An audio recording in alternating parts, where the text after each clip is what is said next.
اعوذ باللہ من الشیطان الرجیم، بسم اللہ الرحمن الرحیم۔ انا کے بت، انا کا تعلق میں سے، اور میں کو ختم کیے بغیر انا کا نہ ہونا ناممکن ہے۔ فنا کے بغیر انا کبھی پیچھا نہیں چھوڑتی۔ فنا ہونا اپنی ذات کے لیے، اپنے لیے اس دنیا کو اس حد تک ترک کر دینا کہ آپ کی کوئی رضا نہ ہو، کوئی رضا نہ رہ جائے، آپ کی ذات بس راضی پر رضا ہو جائے۔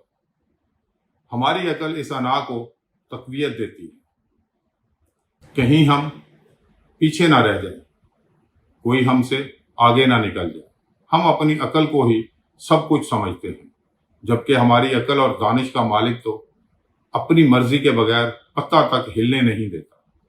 اسی لیے مولانا روم فرماتے ہیں، عقل کی عیاری کو بیچ اور عشق کی حیرانی کو خرید۔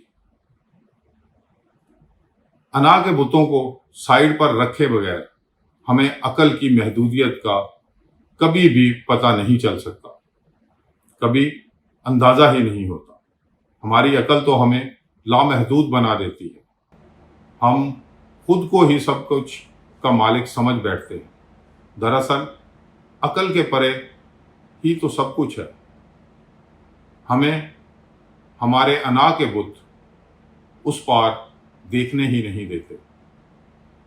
ہم تو صرف اپنی ہی میں کے پجاری بن کر رہ جاتے ہیں۔ ایمان کی مضبوطی علم سے نہیں، انا کے بتوں کو پاش پاش کرنے سے ہوتی ہے۔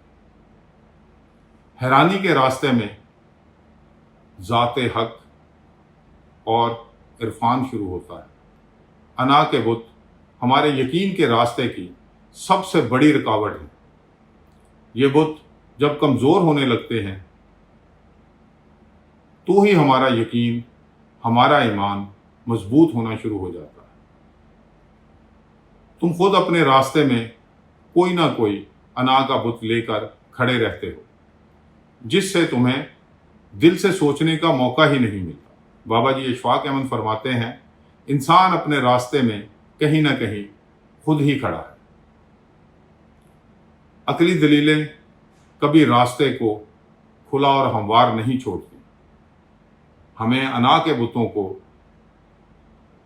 اپنے انا کے بتوں کو توڑو، آپ کو ہر چیز صاف نظر آنے لگے گی اور ہر راستہ ہموار اور آسان لگنے لگے گا۔ دنیا خوبصورت اور کائنات آپ سے محبت کرنے لگے گی۔ کائنات کی اپنائیت آپ کو آپ کے قریب کر دے گی۔ آپ اپنے خود کے قریب آ جائیں گے، اور یہی ہر کسی کی خواہش اور چاہت ہے کہ میں کسی طرح یہ تو جانوں کہ میں کون ہوں۔ آپ کو اپنے پاس ہونے سے ہی آپ کو اللہ کی قربت کا احساس ہونے لگے گا، جس سے یہ مشکل دنیا آسان ہو جائے گی۔ خود کو اسی نے پہچانا جس نے اپنے انا کے بتوں کو توڑا، میں کو مارا، اس کی ملاقات خود سے ہو گئی، اور اپنی خود کی پہچان ہی تو ہمیں اللہ سے ملاتی ہے۔ یہ تھا آج کا خیال یار۔